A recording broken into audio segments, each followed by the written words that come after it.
ایک ماں نے شادی کے کچھ گھنٹے ہی پہلے اپنی بیٹی کو سمجھایا۔ دوستو، اگر ہر ماں شادی سے پہلے اپنی بیٹی کو یہ ویڈیو دکھا دے تو میں یقین سے کہہ سکتا ہوں کہ کبھی بھی طلاق کی نوبت نہیں آئے گی۔ ہماری آج کی ویڈیو آپ پر قرض ہے، اسے اپنے اوپر فرض سمجھتے ہوئے اپنے دوستوں احباب کے ساتھ شیئر ضرور کیجیے گا، خاص طور پر ان کے ساتھ کہ جن کے گھر سے بیٹی بیاہی جا رہی ہو۔ ماں نے نصیحت کرتے ہوئے اپنی بیٹی سے کہا کہ بیٹی، یہاں تم نے جو کچھ بھی کھایا پیا، کبھی وہاں اس بات کا ذکر نہ کرنا کہ تم نے اپنے ماں باپ کے گھر میں کیا کچھ کھایا تھا اور یہاں تمہیں اچھا کھانے کو نہیں مل رہا۔ پیٹ میں جو چیز بیٹی چلی جائے تو کچھ ہی گھنٹوں کے بعد اس کی لذت بھی ختم ہو جاتی ہے اور یہ یاد ہی نہیں رہتا کہ کب ہم نے کیا کھایا تھا۔ کھانے پر کبھی کسی کے ساتھ کوئی بھی بحث مباحثہ نہیں کرنا، جو کچھ بھی گھر میں مل جائے شکر کر کے کھا لینا۔ بیٹی یاد رکھنا، جس طرح تم نے اس گھر کو اپنا گھر سمجھ کر صرف اس گھر کی تعریفیں کی ہیں، اسی طرح سے ہی اس گھر کو بھی اپنا سمجھ کر ہر جگہ اس گھر کی تعریف ہی کرنا، کبھی اپنے گھر کی برائی مت کرنا، بے شک اب وہی تمہارا اپنا گھر ہے۔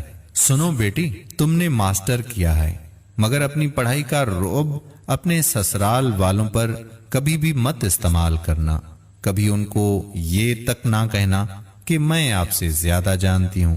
یہ یاد رکھنا کہ وہ اپنے گھر کے معاملے میں تم سے کہیں زیادہ جانتے ہوں گے، کیونکہ ہر گھر کے اپنے اپنے الگ الگ اصول ہوا کرتے ہیں۔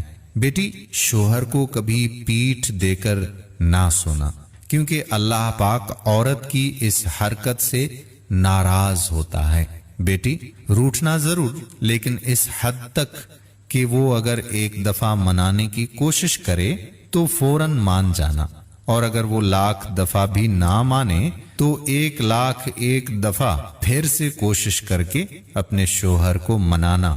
کبھی اپنے شوہر سے ایسی کوئی فرمائش مت کرنا جو اس کی حیثیت سے زیادہ ہو۔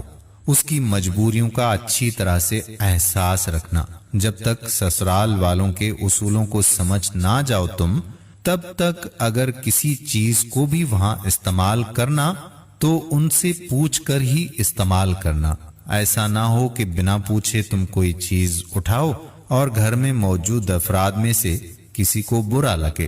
اس گھر کے سبھی افراد کا اچھی طرح سے تم خیال رکھنا، جیسے تم اس گھر کے افراد کا اچھی طرح سے خیال رکھتی تھی۔